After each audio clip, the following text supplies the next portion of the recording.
I'm Daniela Diaz. And we have the bobtail squid and bioluminescent bacteria. So this is the bobtail squid and Vibrio fischeri, which is the bacteria that lives inside of the light organ of the bobtail squid. So first, what is symbiosis? Symbiosis is the interaction between two different organisms living in close physical association.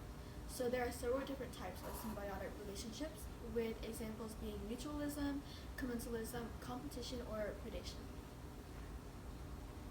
So what is the symbiotic relationship between the Hawaiian bobtail squid and a bioluminescent bacteria?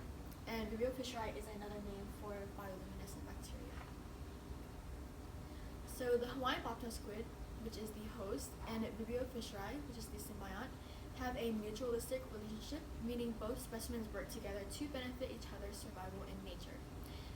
The relationship between the bobtail squid and Vibrio fischeri is unique to the majority of other mutualistic relationships, as the bioluminescent bacteria serves to provide light production instead of food to the bobtail squid.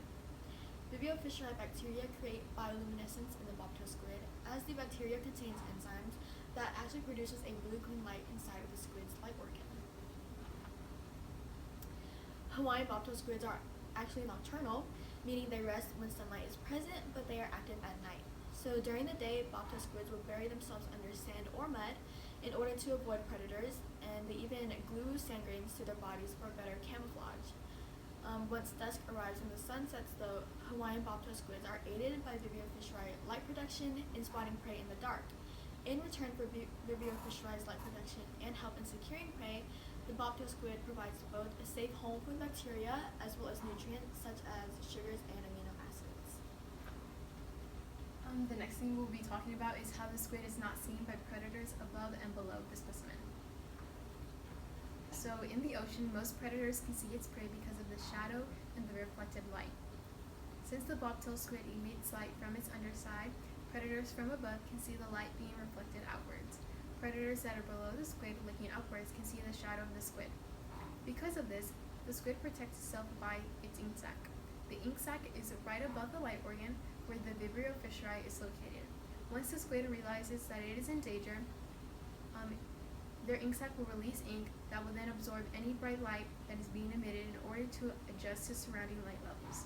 This is called counter-illumination, which supports the symbiotic relationship as the bobtail squid is camouflaged with the moonlight. This is a picture that just represents that relationship. So you have the Vibrio fischeri, which is located in the light organ, which is right in their mantle. And what it does, it is absorbing just enough light so that it is the same as the moonlight, so that when prey look at it, they believe that it is just moonlight and not the actual squid.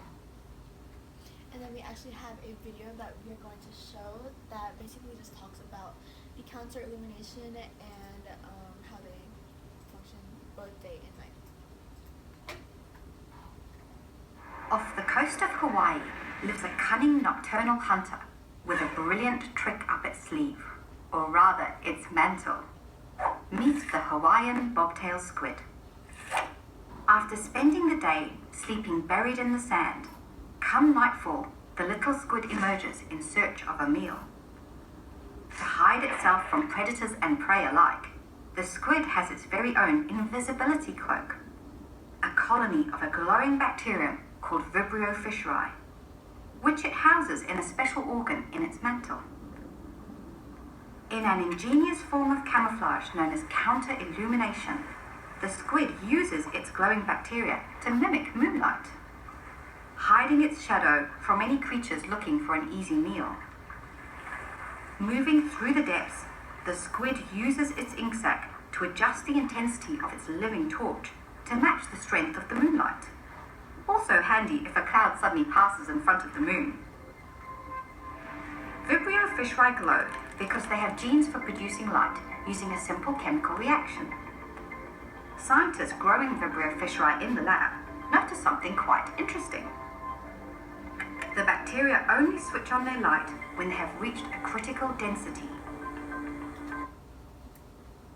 Yeah, so that was basically the video, and it goes a bit deeper into how the enzymes work and how the counter-illumination functions.